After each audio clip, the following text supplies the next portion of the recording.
మళ్ళీ గొడవ అవుతే ప్రెస్టేజ్ నాకు, నీకు లేదు. పండగ అయిపోయిన వెంటనే కొంతమంది చూస్తున్నాను వైఎస్ఆర్సీపీ వాళ్ళతో మాట్లాడేస్తారు సిగ్గు లేకుండా. ఇంతకుముందు అంటే ఉండేది పక్క పార్టీ వాడు పెళ్లికి వెళ్ళడం, పక్క పార్టీ వాడితో మాట్లాడడం, ఇవన్నీ ఉండేవి. కానీ ఇప్పుడు కానీ సిగ్గు లజ్జ ఏమైనా ఉంటే, మానవత్వంతో పుట్టుంటే మాట్లాడొద్దు. మీరు చెప్తున్నాను అమ్మాయి ఇంకెంత, దీనికంటే ఏం చేయాలి? మనల్ని రోడ్డు మీదకి లాగాడు, కేసులు పెట్టాడు, ఎఫ్ఐఆర్లు వేసాడు, ఇంట్లో వాళ్ళందరినీ రోడ్డు మీద గీడ్చాడు. నేనైతే ఒంగోబెట్టి తన్నేస్తాను చెప్తున్నాను. నేను ఒక్కొక్కరికి నేను ఒక నిమిషం ఒకటే చెప్తుంది ఏంటంటే, నిజంగా మొగతనంతో రాజకీయం చేయాలబ్బా. ఉంటే ఉండాలి, పోతే పోలే, ఇవన్నీ ఉంటాయి పోతాయి. నాకు సీట్ ఇవ్వలేదు అలాగని చెప్పి పార్టీ మారిపోతానా? మారలేను. ఎందుకంటే పుట్టుకతో నా పార్టీ ఇది. అలా నాన్న చెప్పినట్టే నేను చెప్తాను, చచ్చి వరకు ఇదే నా పార్టీ అని.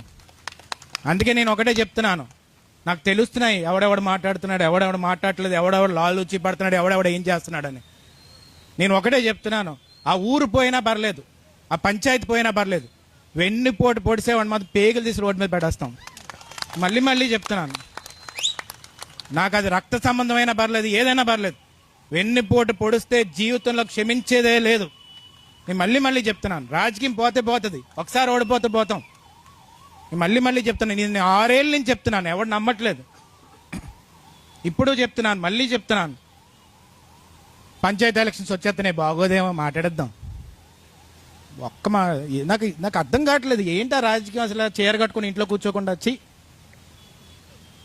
నేను ఒకటే చెప్తుంది ఏంటంటే, ఆ రోజు ఓడిపోవడం సహజం కదా. నాయకుడు అనేది ఒకసారి ఓడిపోతాడు, ఒకసారి గెలుస్తాడు. కానీ ఆత్మాభిమానం తాకట్టు పెట్టుకున్నప్పుడు నీ ఇంట్రోస్పెక్షన్ అంటారు ఇంగ్లీష్లో. అంటే నిన్ను ఒకసారి రూము అది లాకేసేసుకొని బెడ్ మీద కూర్చొని కళ్ళు మూసుకొని నేను ఏం చేస్తున్నాను రా, దరిద్రం పని చేస్తున్నానా, మంచి పని చేస్తున్నానా అని నువ్వు ఆత్మవిమర్శ చేసుకోవాలి అంటారు పెద్దలు. కాబట్టి నేను ఒకటే చెప్పాను, మొన్న కూడా మన పార్టీ మీద గౌరవంతో చాలామంది వచ్చారు. నేను ఆ రోజు కూడా మైక్తో ఏం చెప్పానండి, మన పార్టీని ఒక విమర్శ లేదు, ఎప్పుడు అయ్యని పోతే వెన్నుపోటు పడాలని చూడలేదు వాళ్ళు, అందుకే నేను తీసుకుంటున్నాను.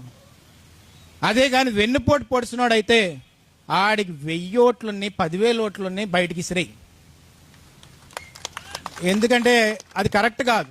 అంటే కొంతమంది నన్ను అంటారు, నువ్వు మరీ రాజకీయాన్ని ఎమోషన్గా తీసేసుకుంటున్నావు అని. ఇప్పుడే చెప్పాను నారా లోకేష్ గారి గురించి, ఆయన ఎమోషన్గా తీసుకుంటున్నాడు, నేను ఎమోషన్గానే తీసుకుంటాను. ఆ రోజు కూడా మైక్తో ఏం చెప్పానండి, మన పార్టీని ఒక విమర్శ లేదు, ఎప్పుడు అయ్యని పోతే వెన్నుపోటు పడాలని చూడలేదు వాళ్ళు, అందుకే నేను తీసుకుంటున్నాను. అదే కానీ వెన్నుపోటు పొడిచినోడైతే ఆడికి 1000 ఓట్లున్నాయి, 10,000 ఓట్లున్నాయి, బయటికి ఇసిరేయి. ఎందుకంటే అది కరెక్ట్ కాదు.